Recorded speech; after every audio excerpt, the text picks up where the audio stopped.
Hi, I'm Damien. We're going to be looking at consolidated products today.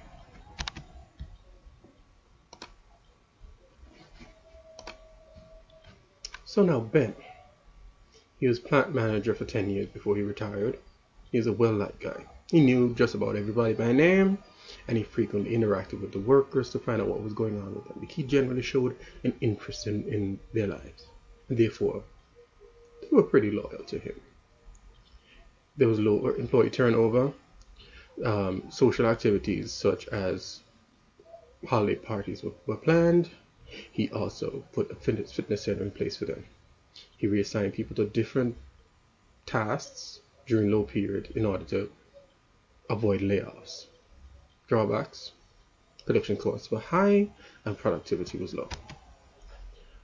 Now Phil, he's Ben's replacement, and he set about to cut costs immediately. So those social activities went out of the window. The fitness center was shut down in order to save additional money. He also cut interpersonal training for supervisors because he thought that was just a waste of time. He thought people just had to do what they had to do and meet the targets. He introduced computer monitoring in order to see how idle time was being used. He also brought about higher performance because of his intervention. There were increases in the maintenance intervals for machinery in that they were used more often in order to increase production. And he also held the staff to a higher standard. So they were reprimanded openly, they were given written warnings, and they were more likely to be fired than was the case with Ben. So what were the drawbacks? Turnover was definitely high because of the environment that was created. And many of these people who left or were fired were highly skilled and difficult to replace. Morale was reduced, and there was also a push to unionize because the situation had declined to that extent. So let's talk about managerial behaviors. Task behavior. So you're talking about productivity, outcomes, deadlines, quantities, all that type of stuff. So people want to be efficient and speedy in what they're doing, and you're going to have a hands-on approach as a manager. So you're kind of micromanaging and see to it that everybody's doing what they're supposed to be doing, how they're supposed to be doing. So the drawbacks: there's one-way communication. So the manager is telling people what to do and how to do it. There's little initiative from the workers because their input is of little importance with this type of approach. High turnover is going to be likely. So what about relations behavior? In this case, there's a people focus, relationships, how people feel about the company and their boss and so on. So there's generally an atmosphere of trust and confidence in their leaders. So there's also the need to maximize the potential of employees. So there's counseling and coaching that's going to come in, and training and all that type of stuff.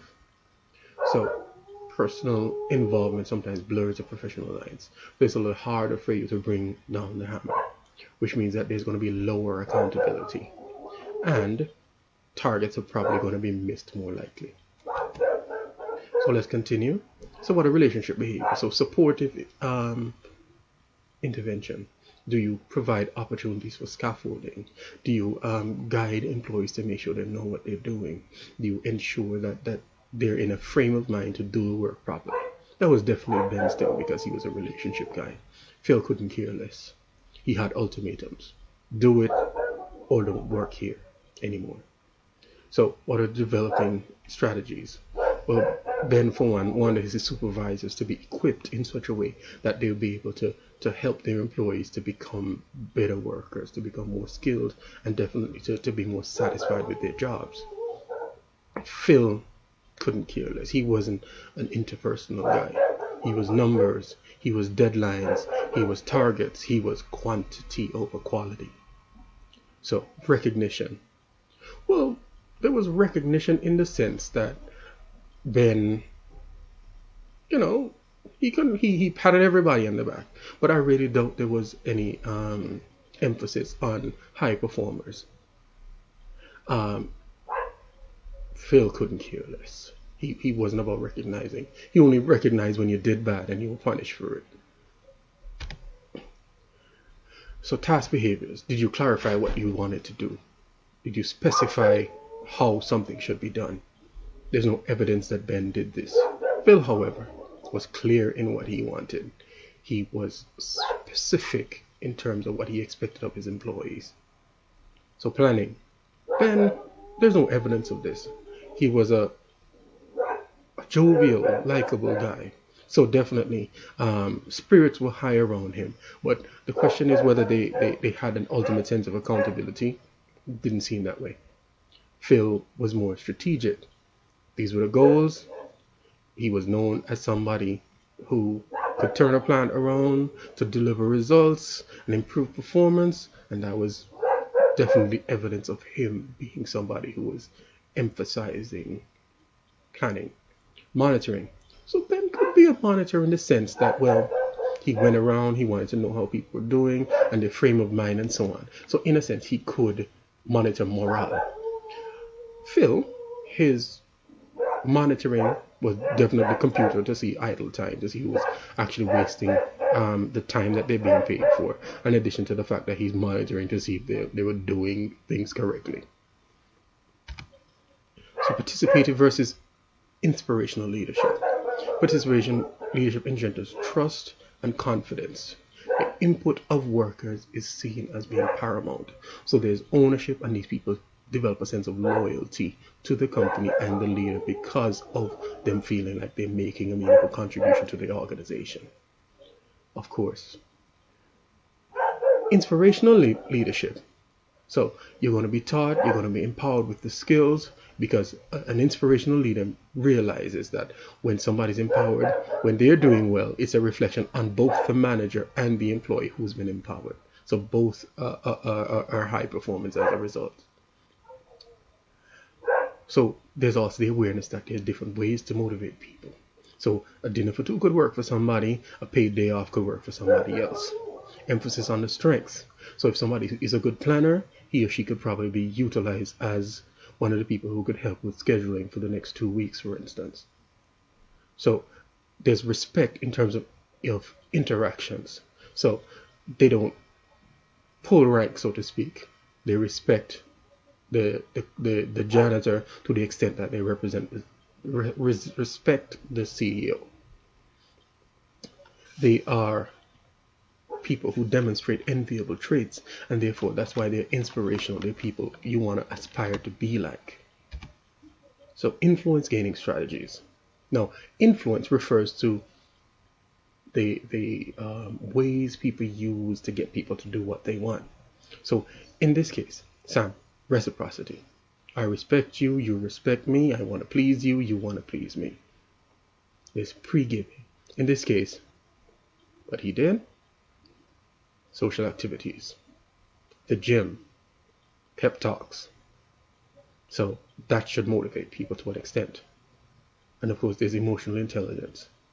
He was a relationship guy. He wanted to know how everybody was doing. So he definitely emphasized that. So he used the attractiveness of his personality to get people motivated. Phil, do as I say, or there's punishment. So this is another form of encouragement. So in this case, it's intimidation. And of course, the threats. So you're reprimanded out in the open. You knew you could probably get written up. And after being written up, you repeat the offense again, you may get a pink slip. And then, of course, because he's an efficiency guy, don't waste company resources, don't waste company time. We have deadlines to meet, full stop. So he was coercive. So how do they influence employee attitudes? Well, for one, Ben was liked. People felt good about being his staff, his employees, working under him and with him. So these people were loyal to him. They were committed to the company as a result of the good relationship and good feeling they engendered for each other. Short-term performance was mediocre, certainly. But the fact that morale was generally high all the time meant that performance, even though it's middling, is probably going to be consistent without any severe dips over time. Long-term saving in terms of training costs would definitely be realized because people want to be long-term employees. So there's no need to replace and retrain as often as, let's say, you would have a toxic environment. So what about Phil? He's an intimidator. So people feel anxious. They feel the need to hustle, to do what they have to do in order to meet these deadlines and meet these quantity targets and so on. Obviously, people would feel frustrated. They wouldn't have the necessary, the general feeling of loyalty to the company that they would have before, because this new manager is a taskmaster. So what about short-term output?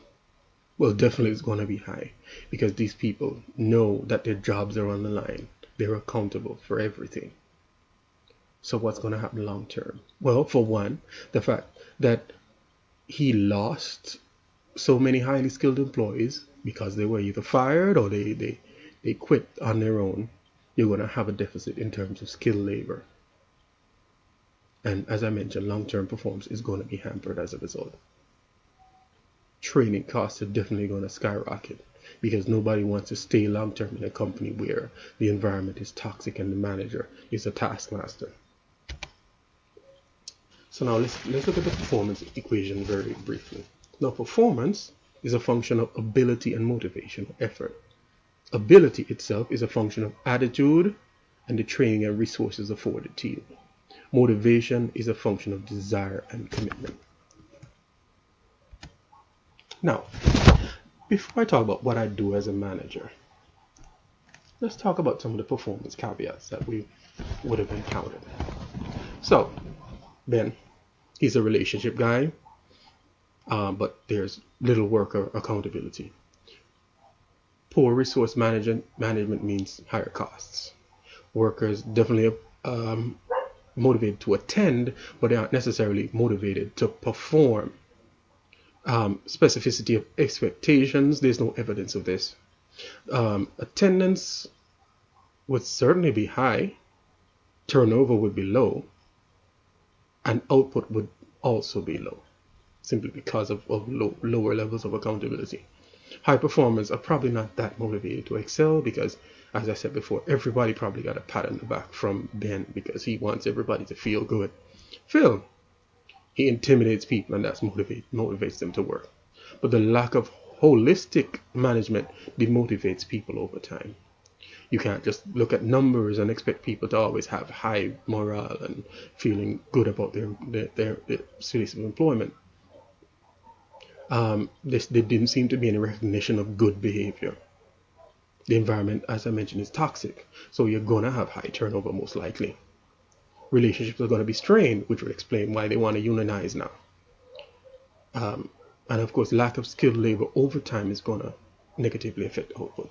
So how would I, as a manager, reinstate or improve satisfaction and performance? For one, some of the social activities are needed because you have to cater to the whole person.